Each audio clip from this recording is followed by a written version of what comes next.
السلام علیکم دوستو، میں ہوں رضوان اور آپ دیکھ رہے ہیں اپنا YouTube channel B and I TV وی۔ دوستو، آج کی اس ویڈیو میں ہم ایک بادشاہ اور اس کے غلام کی خوبصورت بیوی کے ایک انٹرسٹنگ قصے پہ بات کریں گے۔ تو چلو دوستو شروع کرتے ہیں آج کی یہ ویڈیو۔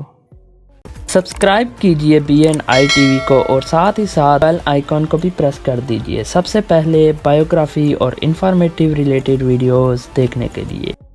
ایک بادشاہ محل کی چھت پر ٹہلنے چلا گیا۔ ٹہلتے ٹہلتے اس کی نظر محل کے قریب ایک گھر کی چھت پر پڑی جس پر ایک بہت خوبصورت عورت کپڑے سکھا رہی تھی۔ بادشاہ نے جب اس عورت کو دیکھا تو بادشاہ اس عورت پر دل ہار بیٹھا تھا اور محل کی چھت پر سے نیچے اتر کے اپنی ایک بندی سے پوچھا کہ یہ عورت کون ہے۔ تو اس بندی نے کہا کہ بادشاہ، یہ آپ کے غلام فیروز کی بیوی ہے۔ بادشاہ پر اس عورت کے حسن و جمال کا سحر سا چھا گیا تھا اور اس بادشاہ نے فیروز کو بلوایا۔ جب فیروز حاضر ہوا تو بادشاہ نے بولا کہ فیروز، ہمارا ایک کام ہے۔ فیروز نے بولا جی حکم کیجئے۔ تو بادشاہ نے کہا کہ ہمارا ایک خط فلاں ملک کے فلاں بادشاہ کو دے آؤ اور اس خط کا جواب بھی اس بادشاہ سے لیتے آنا۔ اور فیروز نے کہا کہ آپ کا حکم سر آنکھوں پہ، اور وہ اس خط کو لے کر اپنے گھر واپس چلا گیا اور اس خط کو اپنے تکیے کے نیچے رکھ دیا اور سفر کا سامان تیار کیا اور رات گھر میں گزار کے صبح وہ خط دینے کے لیے اس ملک کے لیے روانہ ہو گیا۔ اور غلام اس بات سے بالکل لا علم تھا کہ بادشاہ نے اس کے ساتھ کیا چال چلی ہے۔ اور جیسے ہی فیروز اس کی نظروں سے اوجھل ہو گیا تو بادشاہ چپکے سے فیروز کے گھر پہنچا اور آہستہ سے فیروز کا دروازہ کھٹکھٹایا۔ فیروز کی بیوی نے پوچھا کون ہے دروازے پر؟ تو بادشاہ نے کہا کہ میں بادشاہ ہوں، تمہارے شوہر کا مالک۔ تو اس عورت نے دروازہ کھولا تو بادشاہ اندر آ کے بیٹھ گیا۔ فیروز کی بیوی نے حیران ہو کے کہا کہ آج بادشاہ سلامت ہمارے غریب خانے میں؟ بادشاہ نے کہا کہ میں یہاں مہمان بن کر آیا ہوں۔ فیروز کی بیوی نے بادشاہ کا مطلب سمجھ کر کہا کہ میں اللہ کی پناہ چاہتی ہوں آپ کے اس طرح آنے سے، جس میں مجھے کوئی خیر نظر نہیں آ رہی۔ تو بادشاہ کو اس بات پہ غصہ آ گیا اور کہا کہ اے لڑکی، کیا کہہ رہی ہو؟ شاید تم نے مجھے پہچانا نہیں، میں بادشاہ ہوں، تمہارے شوہر کا مالک۔ فیروز کی بیوی نے کہا بادشاہ سلامت، میں جانتی ہوں کہ آپ ہی بادشاہ ہیں، لیکن بزرگ کہہ گئے ہیں کہ اگر مچھر کھانے میں گر جائے تو میں اس کھانے سے ہاتھ ہٹا دیتا ہوں۔ اگرچہ میرا دل کرتا ہے کھانے کو، میں تمہارے پانی میں کوئی پھول نہیں چھوڑوں گا۔ لوگوں کا بکثرت یہاں آنے جانے کی وجہ سے شیر کو جتنی بھی بھوک لگی ہو وہ مردار تو نہیں کھانے لگ جاتا۔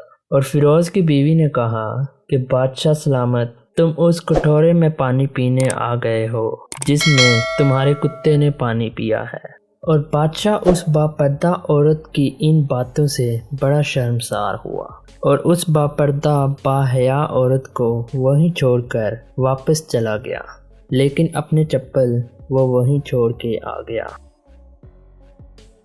یہ سب تو بادشاہ کی طرف سے ہوا۔ اب ادھر فیروز کو آدھے راستے میں جا کے یاد آیا کہ جو خط بادشاہ نے مجھے دیا تھا وہ تو میں گھر چھوڑ آیا ہوں۔ تو فیروز وہاں سے خط لینے واپس گھر آیا۔ جب فیروز اپنے گھر پہنچا تو اپنے تکیے کے نیچے سے خط نکالتے وقت اس کی نظر پلنگ کے نیچے پڑی تو وہاں پر فیروز نے بادشاہ کی چپل دیکھی اور فیروز کا سر چکرا کر رہ گیا اور فیروز سمجھ گیا کہ بادشاہ نے یہ سب بس اپنا مطلب پورا کرنے کے لیے کیا تھا۔ فیروز چپ چاپ کسی کو بتائے گھر سے نکلا اور خط لے کر وہ چل پڑا اور کام ختم کرنے کے بعد وہ بادشاہ کے پاس واپس آیا تو بادشاہ نے اسے انعام کے طور پر 100 درہم اسے دیے۔ فیروز ان درہم کو لے کر بازار چلا گیا اور وہاں سے عورتوں کے کچھ قیمتی کپڑے اور کچھ قیمتی چیزیں خریدی۔ گھر پہنچ کر بیوی کو سلام کیا اور کہا کہ چلو تمہارے مائکے چلتے ہیں۔ بیوی نے اس کے ہاتھ میں کچھ چیزیں دیکھی اور پوچھا کہ یہ کیا ہے؟ تو فیروز نے کہا کہ یہ بادشاہ نے انعام دیا ہے اور میں چاہتا ہوں کہ تم یہ پہن کر گھر والوں کو بھی دکھاؤ۔ بیوی بولی کہ جیسا آپ چاہیں۔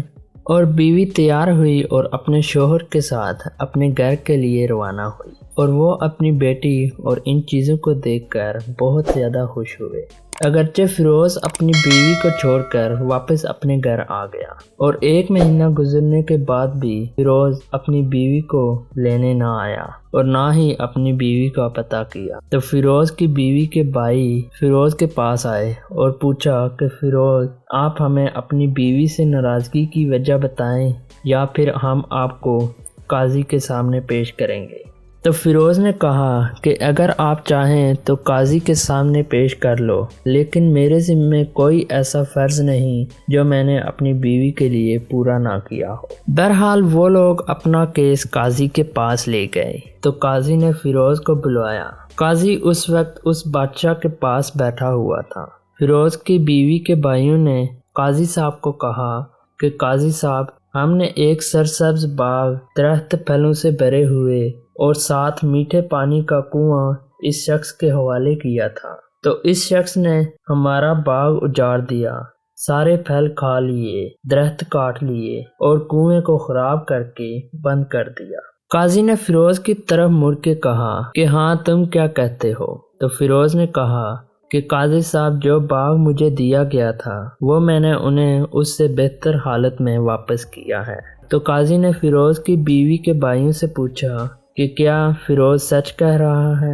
اس نے تم کو باغ ویسے ہی واپس کیا؟ تو اس نے جواب دیا کہ ہاں، لیکن ہم اس سے باغ واپس کرنے کی وجہ پوچھنا چاہتے ہیں۔ تو قاضی نے فیروز کو کہا کہ ہاں، تو تم کیا کہنا چاہتے ہو اس کے بارے میں؟ تو فیروز نے کہا، میں نے باغ کسی بغض یا نفرت کے لیے نہیں چھوڑا، بلکہ اس لیے چھوڑا کہ ایک دن میں باغ میں آیا تو میں نے اس باغ میں شیر کے پنجوں کے نشان دیکھے، تو مجھے خوف ہوا کہ شیر مجھے کھا جائے گا، تو اس لیے شیر کے اس قدم کی وجہ سے میں نے باغ میں جانا بند کر دیا۔